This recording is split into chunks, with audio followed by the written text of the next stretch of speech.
Welcome back to the newest edition of the Giants Huddle podcast. Today's guest, Trevor Sikkema from the Locked On NFL Draft podcast and the Draft Network. But first, I want to remind everybody you can find the Giants Huddle podcast and all of your Giants podcasts and the Giants Podcast Network presented by Investors Bank on the Giants mobile app at giants.com/podcast and on your favorite podcast platforms. And now let's get on to our guest. If you guys I can see Trevor. If you're listening to this, you can't see him.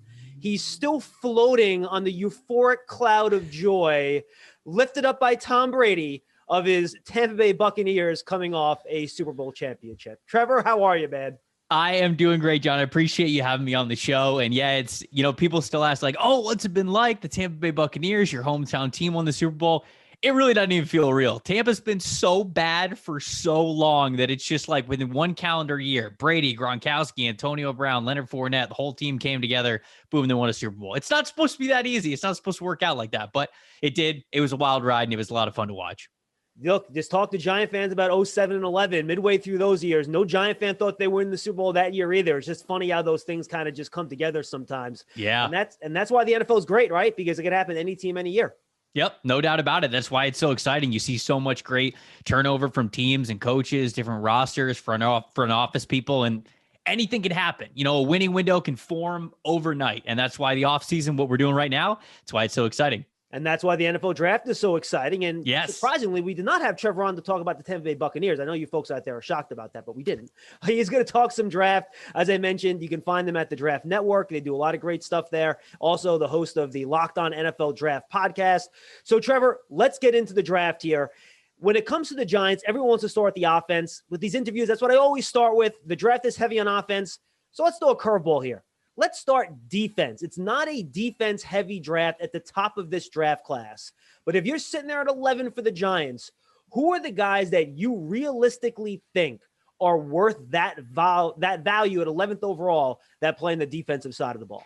Well, I mean, specifically when you look at what the Giants might be targeting, they need a big-time edge rusher, like a pure edge rusher. Leonard Williams, he turned out to be a fantastic trade for them, and that was good, everything working out, but he's versatile, right? You play him on the interior a little bit. He's sometimes more of a five-tech defensive end. He's not that pure pass rusher, edge rush kind of presence. And so, when if you're using like the Draft Network's prospect ranking or their mock draft machine or something, you sort edge and you go, okay, the Giants are on the clock at 11. You look at a guy like Kwity Paye, who's the edge rusher from Michigan, and he's the first name that you see there. And Kwity Paye is good. He's a very stout, strong defensive end, but he's more of that kind of like five-tech player, even stronger player to where you can motion him inside a little bit. I see him. He weighs less, and so it's a little bit different of a projection, but he kind of fills the role and the versatility that you would already have with Leonard Williams. And so even though Kwity Paye would be fine, I was doing a mock draft earlier this week, and I actually had Kwity Paye go to the Giants. I picked him for number 11, and the second I did, I was like, "No, that's not it. Like they can do better. They can do better than that. They got a different edge rusher that they can get." And when you think of some players who could really play that more wider style and have a big impact, man, Jalen Phillips, if everything checks out with him, he had a lot of concussions when he was at UCLA, had another couple injuries as well, almost was done with football entirely, but this is a former number 1 overall recruit in the country when he committed to UCLA, the edge rusher there. And so he pops over to Miami. He goes, man, I'm not done with football. He transfers over to Miami, gets a fresh start. And this second half of this season, he put it on. And I mean, he is big, long, athletic, and guys who are his size just should not be able to move as well as he does on the end. And so when you talk about these high impact players, these players that you're going to pick with a top 12 overall selection, he's a guy that I'm definitely looking at to potentially be an option for him. His running mate at Miami, though we didn't get to see it this year, Gregory Rousseau, that's another edge rusher I think Giants fans should keep an eye on. He plays a lot of different positions too, and depending on how versatile they want to get, I mean, he's played wide 9, he's played 5-tech, he's played 4-eye, he even played a little bit of nose because he's 6'5". He's got crazy length. I think he's crazy strong, but he's a little bit raw given the fact that he was just a sophomore last year when we watched him because he opted out this year. So we didn't get to see the tape.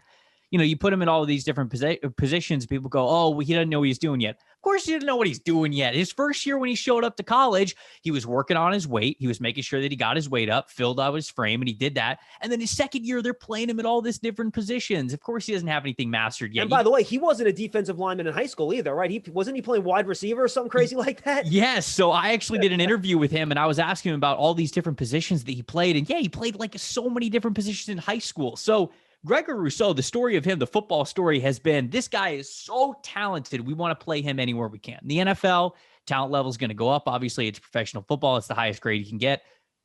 They're going to hone him in on one position. I think that he's going to be fine. He's going to learn it. And it might be a little bit of a learning curve for him. But when you talk about positions that the Giants might really target in the first round, edge rushers where I'm going. And those are the names that I might consider if I'm looking at 11.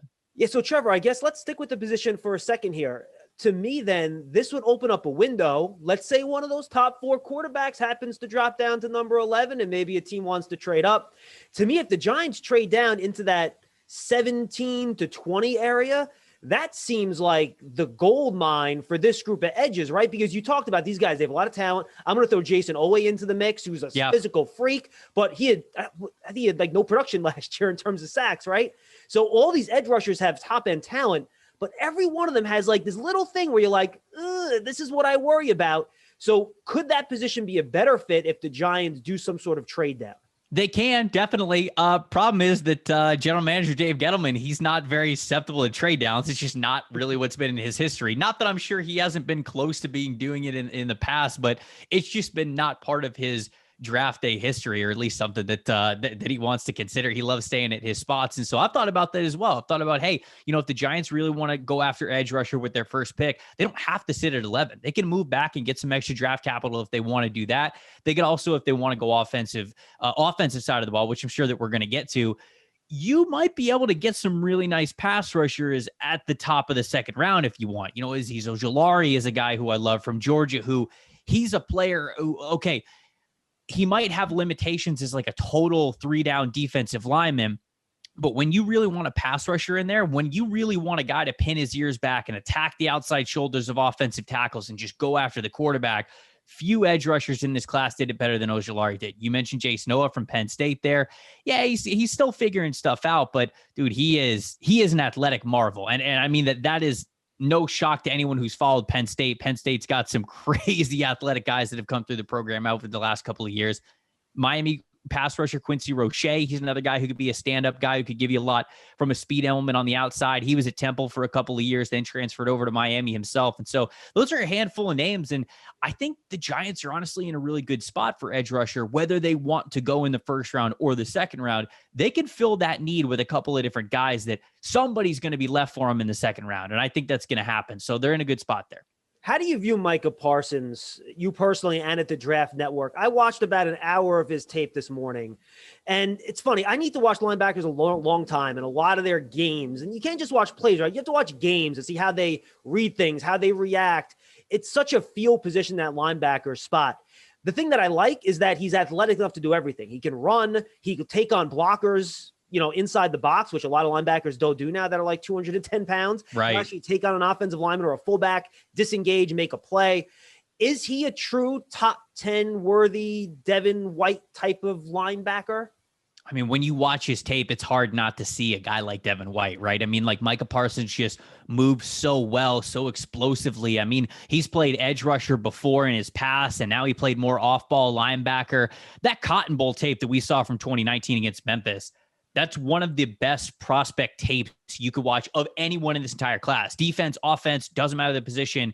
You watch Penn State's Cotton Bowl against Memphis, and it's one of the best tapes that you'll absolutely see. He's got fantastic speed, and his coverage instincts, I think that they need a little bit of work. But when I say work, I'm just talking about reps. We saw flashes of what he was able to do in coverage and how he could read quarterbacks. And when he was able to anticipate, he's so good and so athletic that he could put himself right in the path of where the ball's coming. That means that turnovers are coming as well. He's fantastic when you green dog blitz him up the A gap or the B gap. When you give him a chance to do that late, he could come off the edge. Dude, he could do it all. He really can do it all. I think that he's probably going to end up as a top 10 overall talent for me in this class. Do you guys have concerns about his off the field stuff? I know there are whispers about that. Some people seem to take it more seriously than others. Yeah. So, I mean, we've certainly heard that as well. But it's not been anything concrete. We're kind of in the situation that everybody else is at this point, where I have not had anybody tell me 100% this happened or this happened. But when there's smoke, and I'll say that, like, when there's this much smoke, you've got to at least pay attention to it. We've got multiple parties now all coming together, kind of saying the same thing of like, hey, I've heard there might be some off the field issues with Micah Parsons, and you got to at least put that on your radar. I don't know exactly what happened. I don't have anything concrete for it, but there have been enough parties from different spots that have all kind of come out and had these concerns. It makes me think, okay, this isn't just fabricated. There's something here. You wonder just what the severity of it is. You wonder what the level of it is there. And I think that's why teams are going to have it cut out for them here, doing research on these prospects with less time to get to know them at the combine, less time to get to know them at Senior Bowl, no things scouts like on that. Campus. Right. It's going to be such a different feel of how they information gather and background check a lot of these guys. And so I think the best scouting staffs are going to certainly show themselves this April. How about the top cornerbacks in this class, Trevor? As it is, cornerback is a highly volatile position, to say the least, when you're picking in the first round. I mean, Jeffrey Okudah last year was the consensus, one of the best corners that come out in years. He struggled his rookie year. So how do you see this class, and especially the two guys that seem to be the consensus top of the class, Patrick Surtain and Caleb Farley? Are they truly top 10 value picks, or are they simply the two best guys on top of the class? No, these guys are really good. And you know, playing corner, somebody told me this a while ago and I never forgot it. Playing rookie corner in the NFL as a starter, it's like drinking water through a fire hose. You have so much coming at you at once. It's just overwhelming. You know, you're trying to learn yourself. Okay, different kinds of scheme and techniques that, okay, I'm learning to do this in this coach's defense. I'm learning how to feed off of this safety like this, the zone coverage with this linebacker in this way. You're also trying to study film of all these wide receivers. Think of a rookie corner trying to cover Devontae Adams one week. You know, it's just like, these are the things that you have to try to learn in a rookie season, while there's so much also going on with you on the outside of your life, as well as you become a young man and come into your own with adulthood. And all of these things go into the thing that we see on the field and the professionalism that you have in your sport. And so, man, it's just so hard to start as a rookie corner. And so when I say that, I kind of wanted to say that a little bit like, hey, I thought Jeffrey Okudah was good, just like everybody else is, but you certainly got to give him time, give him his chance to get his lumps in. And we hear it all the time. Even the best corners get beat. It certainly happens to rookies as well as they learn it. But going back, Caleb Farley, fantastic cover three corner. You want an off guy. He's played wide receiver before. He knows exactly what wide receivers are thinking. He's got a knack for the ball. He's got those ball skills. He's still learning man coverage. And I think that that's something that's going to have to develop throughout the NFL as he hones in on his technique and he gets more reps doing it. But if you want an off coverage cover three guy for you right now, he can shut it down. Patrick Surtain, he's kind of the same way. And I'll throw J.C. Horn's name in there as well. The corner from South Carolina. I think it's a three-man race. That really is, because Horn plays with so much confidence. You love that about the position. And it's taken him a little bit to get to the point where he's talked about in that same group with these guys. But man, his tape this past year was fantastic. I watched a couple of reps of him, especially versus Kyle Pitts in that game against Florida, where ain't many corners or ain't many defenders, period, who played Kyle Pitts with the sense of confidence that J.C. Horn had against him. And so that was a lot of fun to watch. You know that the game's not going to be too big for him at the NFL level. And as he is the son of former wide receiver Joe Horn, you figured that would be the case. And so I really think it's those three dudes. I think that Caleb Farley gives you a better cover three profile right now. But if you want a man coverage corner on day one, Patrick Surtain and J.C. Horn, those are the two dudes who could help you. How deep is the cornerback class? If the Giants want a guy that can be a starting cornerback in the NFL, should they definitely pick one at 11, or can they wait till the second or maybe even the third round this year? You can maybe get away with it in the top of the second round. Like if a guy like Eric Stokes can fall to you from Georgia, Melifonwu, the corner from Syracuse, Greg Newsome, the corner from Northwestern. If you might be able to get one of those three guys, if you're the Giants, because you're picking relatively soon in the second round, there's a chance you could wait for it and get corner then. After that, it's you don't sound that confident, dude. I gotta be right. It's just gonna be tough. And you talk about how important the position is, right? I mean, everybody kind of emphasizes the three cornerstone positions of the game of football are the passer, the pass rusher, and the pass protector, right? Left tackles, edge rushers, quarterbacks. Those are the three pillars of football. But you can almost say shutdown corner, an important cornerback is right there at number 4, right behind those three. And so with that being so important, and especially with teams loading their offenses with all kinds of offensive weapons in the passing game nowadays, you know that teams are just reaching for corners. They've got to put good corners out there to match up against some of these really good wide receivers and tight ends. And so I think if the Giants waited and wanted to take one in the second round, I think they'd be okay. They could get a good one at the top of the second round. You wait till the third round, you're basically picking a guy and you're kind of taking a flyer on him and you're hoping you could develop him. And that's probably what they're looking at. All right, let's get to the main event then, Trevor. If one of those top 4 playmakers in this draft class, for the fans that don't know, I'm talking about tight end Kyle Pitts, who you mentioned earlier, wide receiver, Heisman Trophy winner Devontae Smith, Jamar Chase from LSU, Jalen Waddle from Alabama. If one of those 4 guys are there, would the Giants be nuts to pass on one of those 4 to draft one of those defensive guys we just talked about? I think you can say yes. It's okay. the only, and I'm trying to think about it. The only player that I would consider on the defensive side of the ball over one of those 4 guys, if they are there, is probably Jalen Phillips from Miami. Like wow. if you've done your background work on him, if you know his health is good, if you know that he's in good standings in basically every way you can, he'd be a fantastic pick for you. He would be worth a top 15 pick. Now, he'd be in the conversation. I would probably still lean one of those other guys that would be there. Just to think about what Kyle Pitts could do in that Giants offense is fantastic. You can play him in multiple tight end sets with Evan Ingram. You can play him in the slot. You can play him on the outside as an X. Jalen Waddle, of course, gives you that trump card of that speed that he has, but he's also got some strength to his game. Devontae Smith, been one of the most productive receivers in college football in Alabama history. It's been incredible to watch his career. And then Jamar Chase. Jamar Chase is going to freak some people out because he doesn't really look like a wide receiver. I was having a conversation with somebody a couple of days ago, and they said, like, he almost like looks like a smaller running back out there playing wide receiver. He just looks like he knows what he's doing at wide receiver. And the build, I think, messes with people, but it's so hard to find a wide receiver like Jamar Chase, who is as good as he is at getting off press coverage going into the NFL, because that's just not something a lot of wide receivers see a ton of in college. There's not a lot of corners in college football who can correctly play that close press coverage. And so wide receivers don't really have to learn how to get off of it in college. They go to the NFL, all kinds of corners know how to play press coverage, and then they struggle to separate. They start to get lost in their own abilities. Jamar Chase, boom, you draft him right away. He's fantastic. And all that to say, Giants need the weapons.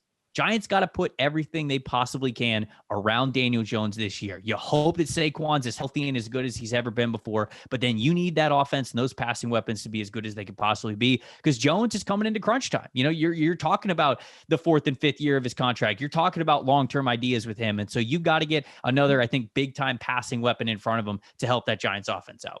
All right, let's take a look at these. Before we look at these guys individually, these top 4 wideouts, which are the top 4 playmakers? I kind of throw Kyle Pitts into the mix.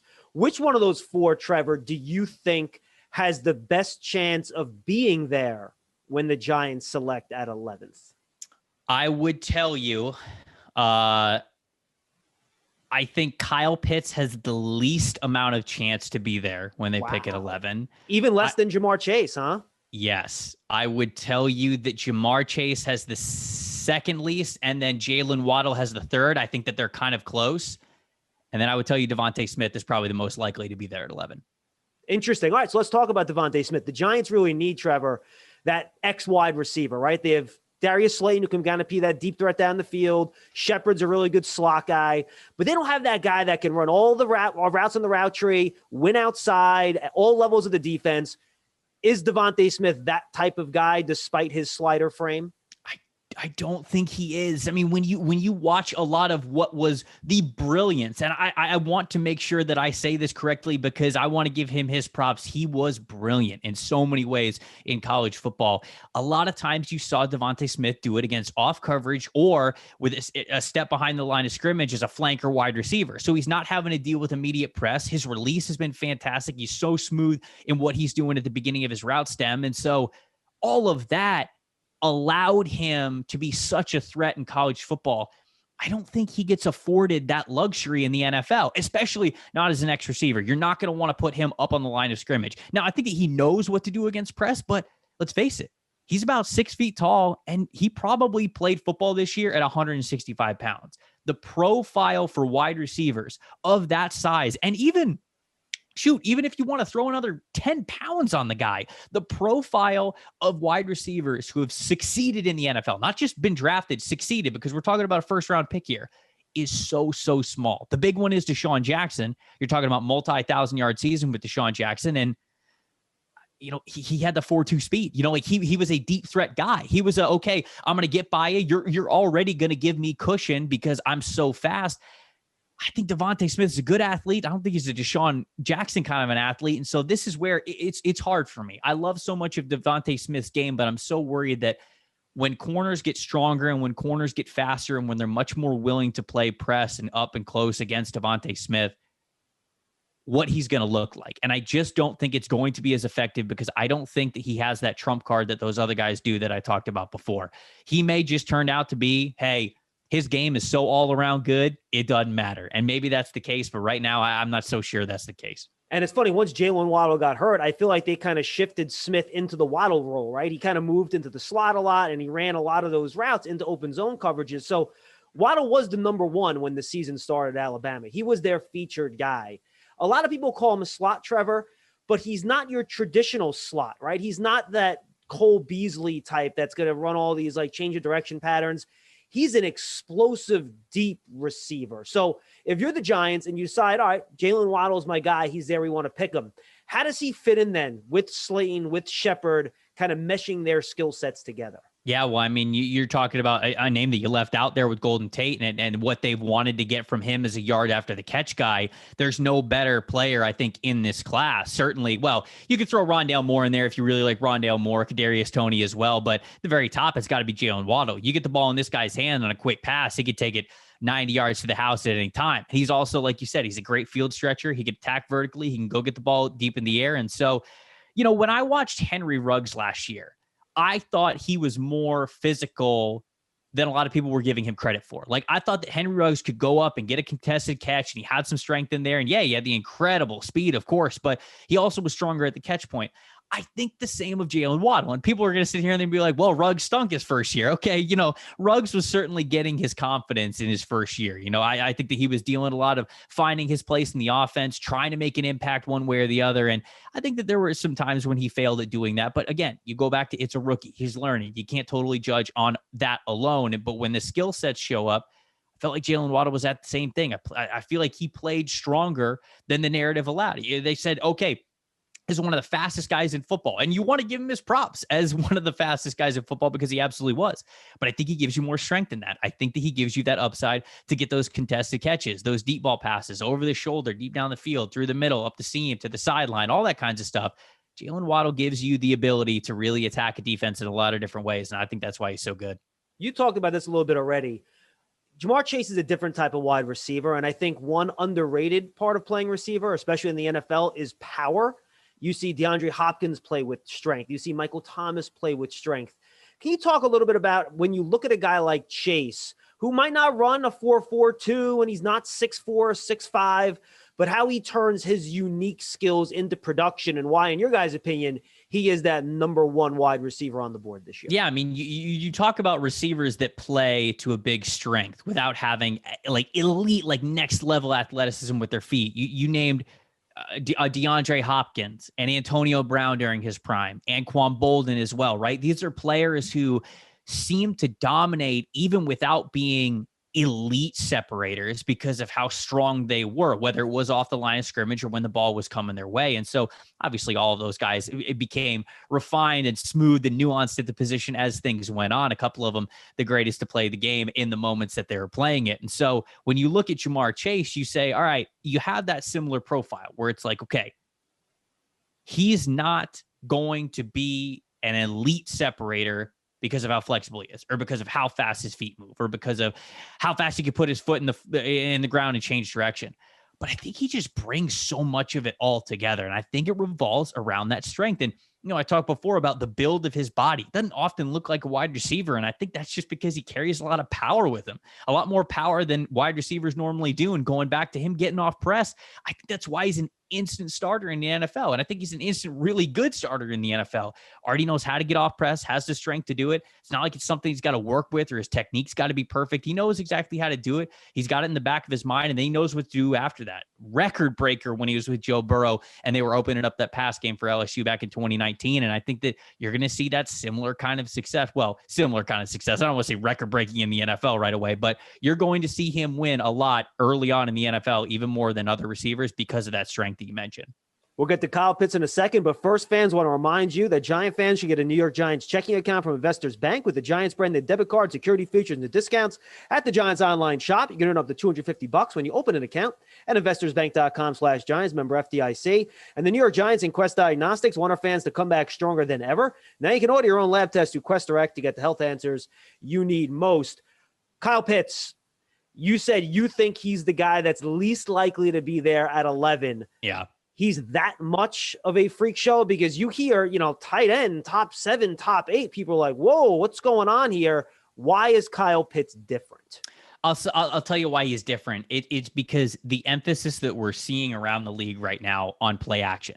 And when you allow yourself to have multiple tight ends on the field, when you can go into 12 personnel, when you can go into 13 personnel, 2-3 tight ends on the field, you make defenses respect the run threat. And when you also have a guy who plays the tight end position who is as good of a wide receiver as you want him to be, I mean, you got to think about this too. A linebacker can't guard Kyle Pitts. A safety on their own, no. Right? Like a safety on their own probably can't guard Kyle Pitts, which means all of a sudden when Pitts is on the field, you've got to have multiple sets of eyes on him at all times. Well, if you're going heavy personnel, if you've got 12 personnel on the field, those guys also have to be worried about the gaps. They've got to be worried about if it's a handoff because they don't want to get gashed in the run game. That's a lot easier than a pass. So I think that Kyle Pitts, what he presents to you as a tight end, even though, look, of course, he's not the most dense guy. It's not like he's going to be blocking guys out to the sideline and through the opposing team's benches, but I think he is fine as a blocker. I don't think he's a total liability as a blocker. And with that being said, he brings so much value to what you can do with multiple tight end sets. And we see that's where the league is going, not just in the passing game, but especially with play action. Then outside of that, when you spread him out wide, he's shown that he could be a slot wide receiver. He's shown that he could play on the line of scrimmage outside of the sideline as an X. Like you were talking about a giant, the Giants have a big need at that. And so he knows how to get off press coverage. He could be a mismatch for corners that are on the outside. Basically everywhere you put this guy, he can be a chess piece advantage for your offense. And I think that's really what allows Kyle Pitts to transcend where we think a tight end can potentially be drafted, because I go back to 2007. That was Evan Ingram's draft. Also in that draft, we saw O.J. Howard and we saw David Njoku. And we talked about all three of these guys and we're like, this is one of the best top end tight end classes we have ever seen, right? I mean, like these guys could, O.J. Howard's going to change the position throughout the rest of the league. Evan Ingram's going to be this incredible blend of wide receiver and tight end. David Njoku is so physically gifted in what he could do. I remember people had O.J. Howard as like a top 5 player in their class overall of any position. O.J. Howard didn't go till 19, and he was the first tight end off the board. And I remember people looked at that and said, look, the league just doesn't value tight ends like that. I think that's because that class was a little bit early on the trend that we see in football now. And I think that the NFL is really ready for those tight ends to make an impact like that, like we saw with TJ Hawkinson going 10 overall a couple years ago. I think Kyle Pitts is going to go higher than that, and I think that's why. All right, if the Giants don't get that playmaker at 11 and they say, oh, man, we better get one here in the second round, luckily it's a deep wide receiver class. But I'm not sure how deep it is with outside X-style wide receiver. So if the Giants do have to wait till round 2, who are some of the guys you like in that range that could still be on the board? So round 2, it's kind of, you look at wide receiver rankings and you think, okay, that kind of Golden Tate after the catch receiver might be there before an X receiver that you might like. Because you look at guys like Dwayne Eskridge for the wide receiver from Western Michigan, Rondale Moore, the wide receiver from Purdue. If Kadarius Toney, the wide receiver from Florida, makes it there, these are all guys who fit that bill. Those more inside guys you can get to quick, they can do magic with the ball in their hands, and they can make things happen after the catch. If they wanted a true X, the guys that I look to down the board, Nico Collins potentially could be that guy, but I don't know if you need to draft him at the top of the second round. I guess it's kind of a crapshoot exactly where these guys are going to go. So I'll just say Nico Collins is one name to look out for. Seth Williams, the wide receiver from Auburn, I think that he's getting slept on a little bit. I think he can really bring you that outside X wide receiver role. And then Sage Surratt. He's a guy who I loved going into summer scouting, and he didn't play this season because of COVID-19. And I think a lot of people forget about him. He's another guy who it's like, okay, he's a big dude. He's a stronger dude. He's not the fastest guy out there, but man, he just wins so much on the line of scrimmage and with contested catches, and he's so much fun. And so if I'm the Giants and you're not getting a Kyle Pitts at 11, second or even maybe third round, you have that opportunity to take a guy like Seth Williams, like Nico Collins, like Sage Surratt. Two guys you didn't mention, and I wonder if it's because you don't think they're going to be there or you don't consider them X's, Rashad Bateman and Terrace Marshall.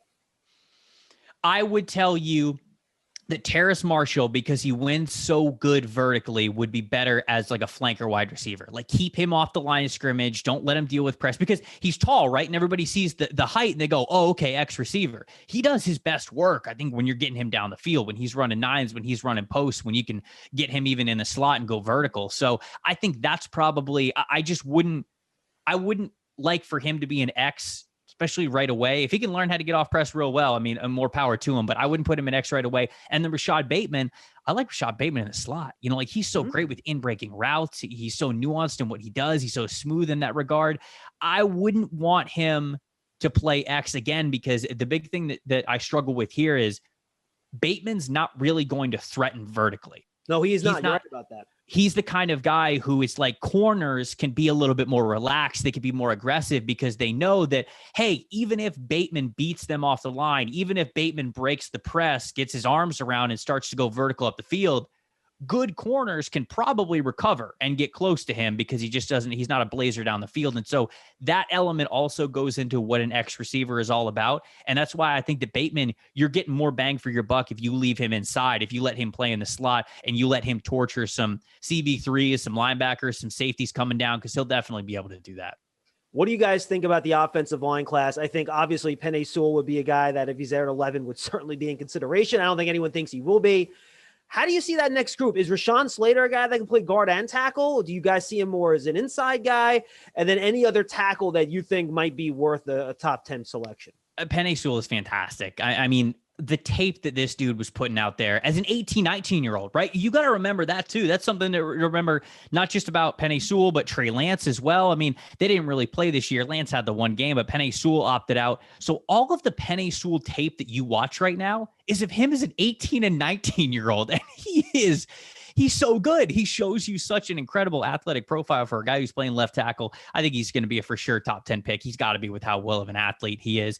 Rashawn Slater, I really like. I do. I think he's a technician for the position. I think he understands it really well. Gave Chase Young fits a couple of years ago. Everybody talks about that, but he's got so much good tape outside of that as well. The arm's a little short, and if you're a team that has like the arm length threshold that we've heard before, he might not pass in that regard, but he'd be a fantastic guard as well. I just think he's going to be a really good offensive lineman. He's a player who I would tell you, no matter what, we're going to draft you and let you fail as an offensive tackle before we move you inside. Like, we're going to play you at the most valuable position, right or left tackle.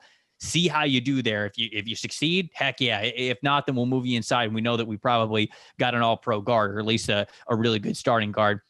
I'll tell you though, as I was kind of doing research for this podcast, knowing that we were going to get this offensive question, Tevin Jenkins from Oklahoma State is going to be a Dave Gettleman guy.